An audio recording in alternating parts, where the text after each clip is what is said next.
Hello. Happy Easter. Happy Wednesday. Happy spring. Spring is in full effect around here right now. So a couple of nights ago, I was lying in bed and I had this memory, and you know how sometimes when you remember things, like you remember a moment or an incident from your life, it really feels like looking back, and you're looking back with the perspective that you have now. But this was like I just got fully immersed in this memory, and I could remember everything about it and how I felt and what I thought and who I was at that time. And there was nothing particularly significant about this moment or this memory. It just was just a little random thing, moment, passage of time. And I would have been about 15 in this memory, and it was a memory of being out with a friend who was a couple of years older than me at a party where I didn't know anyone, and we were in the attic of this house, and Led Zeppelin was playing really loudly, and there were blacklight posters everywhere, and it was just this memory. And I just remembered being myself in that moment. I just was immersed in that moment. And what really struck me about it was how nothing had happened yet.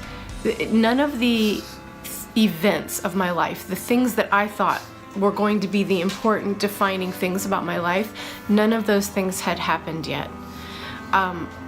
I did not like high school. I did not enjoy being in high school, but I had this sense of, it will be over. At some point, I won't be in high school anymore. And then I will be making choices about where to go to college and what to study. And those choices will lead me into things like a career and marriage and children and all of that stuff that was going to be my life. That was all ahead of me. And so being immersed in that memory, being 15 in that moment, and then also being 50, and at this point in my life where the 15-year-old me would have thought, she would have had this very different vision of things that would have happened by now, things I would have done, where I would be, what my life would look like at this point. And then, so being fully in that moment and in this moment at the same time, it was a really interesting feeling. And it made me think about desire and desires that I've had throughout my life, visions that I've had for my life, who I think I am, what I think I want to do. And I was thinking about how if I go all the way back to me, like in the first grade, or, if I go back even further, preschool, in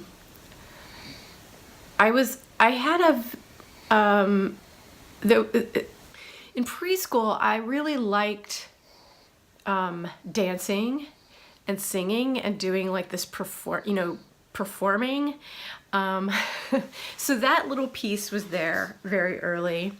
But also the things that I liked to do in my childhood, if I remember, going back into first grade, coming through elementary school, they were pretty much the things that I like to do now.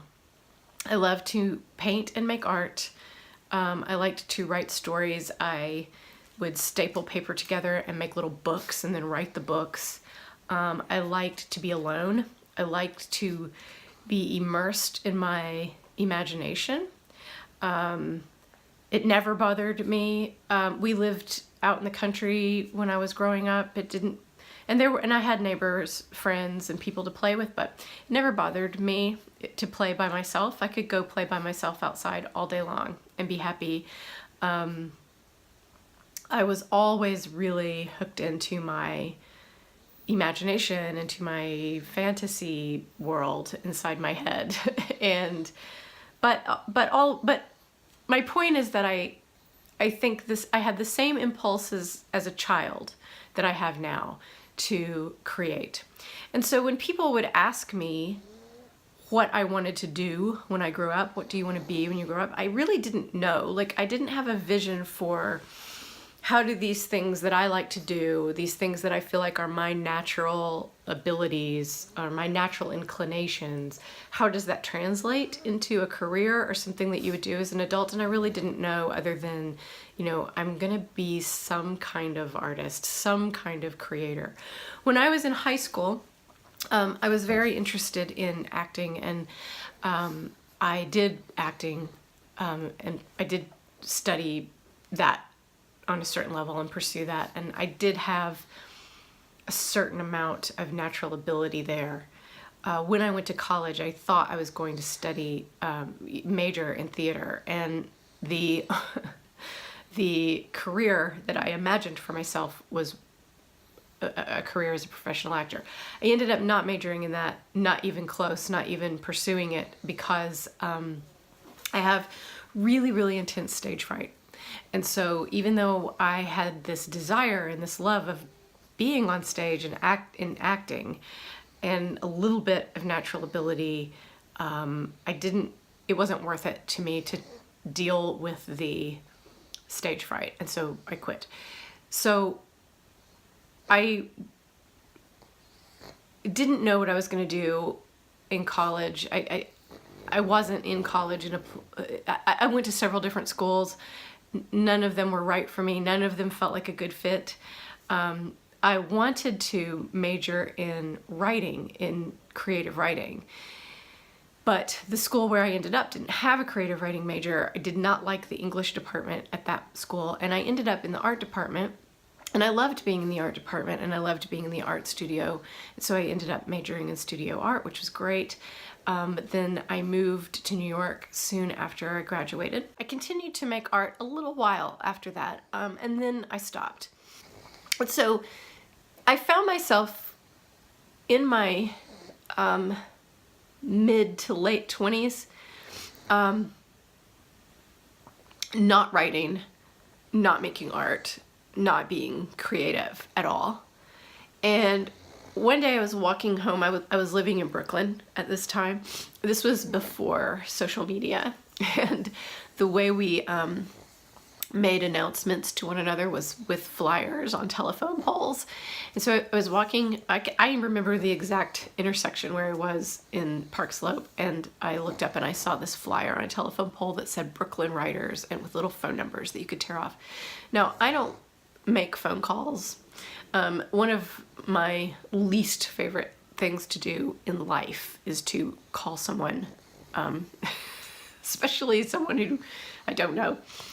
So this flyer, though, to me, it was a clear, unmistakable sign. It was like, you have to call this number. You have to join this group. You don't have a choice. I went home, I called, I joined. I ended up being in this really wonderful writers group in Brooklyn that they were so supportive and wonderful, and really felt myself coming alive as a fiction writer. And from that, I ended up going to graduate school and getting my master's in fiction writing, my MFA. And that school and that program, that was the first time really ever in my life that I was in an educational situation where I felt like this is the right place for me, and I love it here, and I'm doing what I'm supposed to be doing. But then I moved back to Kentucky and I stopped writing. I didn't stop writing. I continued to write. Then I started a blog, and I have written online almost every day. I did take a memoir writing class, and I was in a writers group here for a while. So I was writing, but I wasn't, I don't know how to describe it. Like I wasn't tapped into it. Like there was a barrier. And so by the time that I decided to start painting again, which was, I don't know, about 6 years ago, at that point, I wasn't painting or writing fiction. I wasn't making art or writing fiction, which were the two things that I had always loved and always done. And I had choked myself off from that. I had stopped myself from doing those two things that I really needed to do.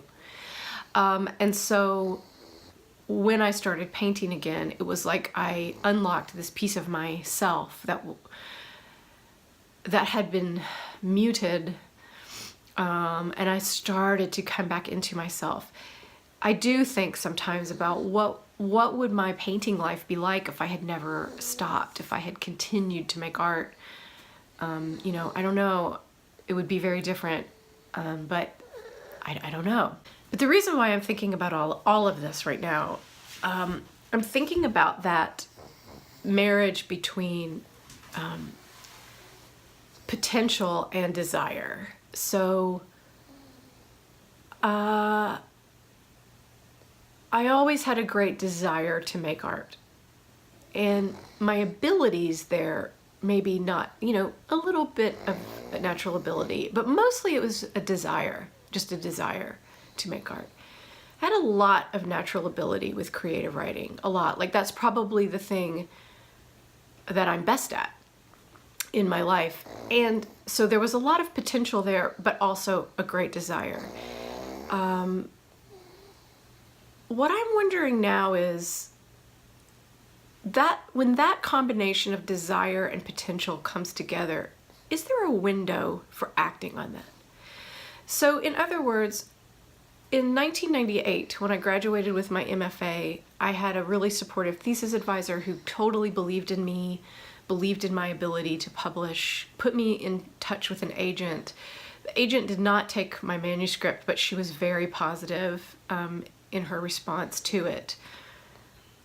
I feel like I had this combination at that moment of potential and desire that could have launched me into a very different life, a very different creative life, a very different career.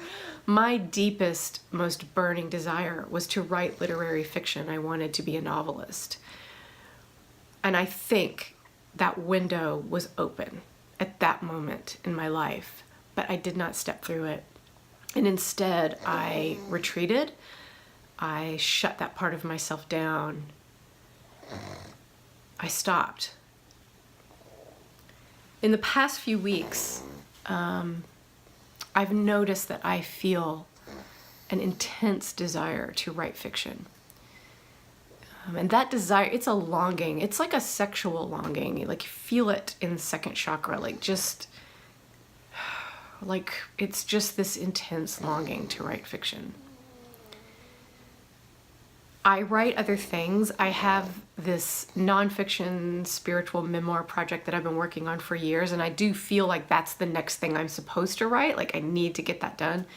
It's on my list of goals for 2019 that I've finished the first draft of that piece of writing. I write on my blog, my website every day. I paint every day. So I am creative. I am working creatively, but none of those things satisfies this particular desire to write fiction. And there is sorrow in it. There is sorrow in that longing. There is definitely the feeling of what I have lost, what I gave up, the potential that was there that I didn't act on, that I didn't grab. For what? I don't know, because I had some fears, because I didn't believe in myself. I don't know. The question I ask myself now is, did that window close? Is it even possible for me to write long-form fiction at this point in my life? Now, I'm not saying, is it possible for someone of my age to do it? That's not what I'm saying, because plenty of people haven't published their first book until they're 50 or after. I firmly believe that, you know, as long as you're alive, you're still transforming and creating and doing. And I'm talking about, like, what I'm thinking about is this combination of potential and desire that's placed in us. Do those sparks have an expiration date? Have I let too much time go by where I'm not working on this craft and I'm not doing it? And that's just what I'm wondering about right now. That's just where I am in the studio today. So it's not even like I have this burning desire to tell a particular story. It's not that. It's it's fiction writing itself, like just the act of immersing myself into that. That's what I long for.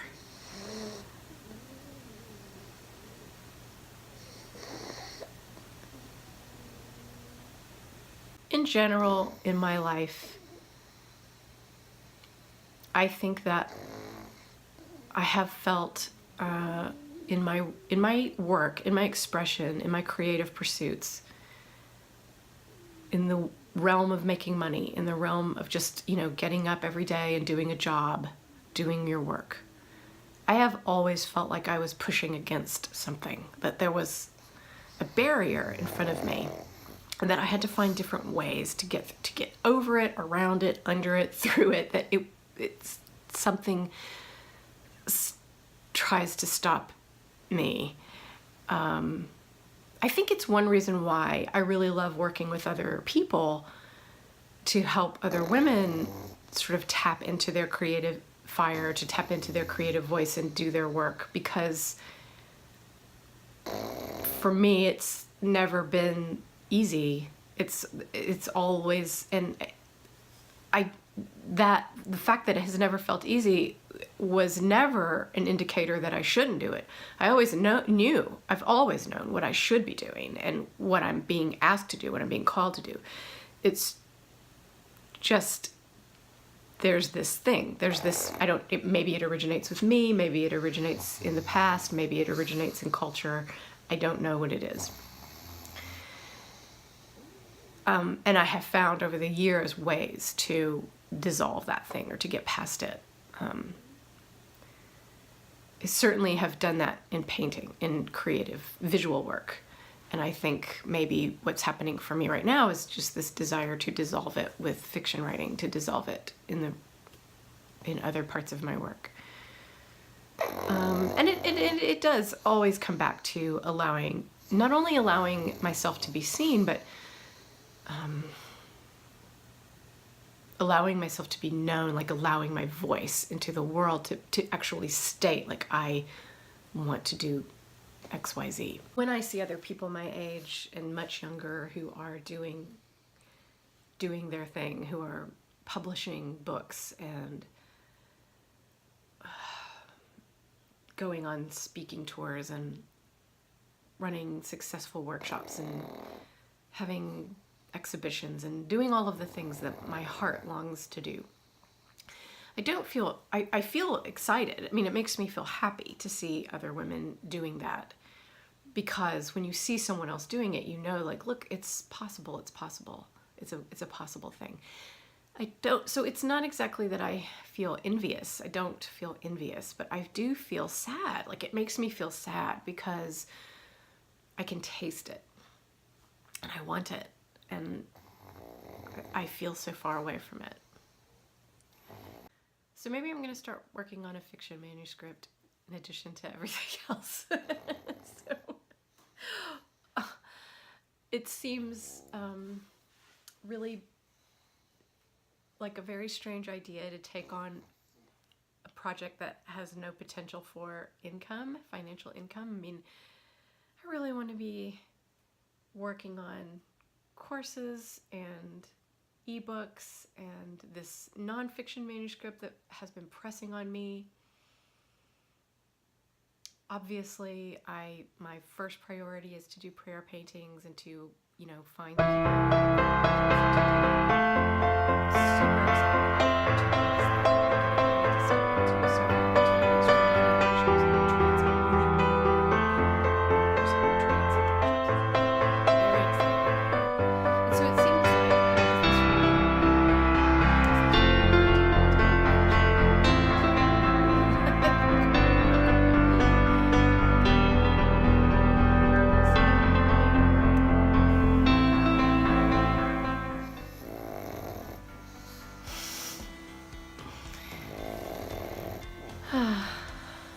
So I guess that's me.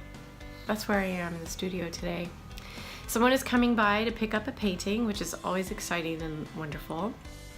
And I have my new art journal open. I've started a new fresh art journal, this is me. That's me right now. And the sun is shining. It's spring. It's beautiful. I'm starting to get some energy back. That's a whole other topic of just coming out of exhaustion and burnout, really. But everything feels good. It feels, I don't know, maybe there's always potential. Maybe there's always new desire and potential being born, and the thing is just to listen and act in the moment and not reflect back on the past. But you know, I reflect back on the past. That's part of what I do. It's how I know things, how I learn things. And but I'm turned toward the future. I'm in the present moment, and things are good. I'm listening.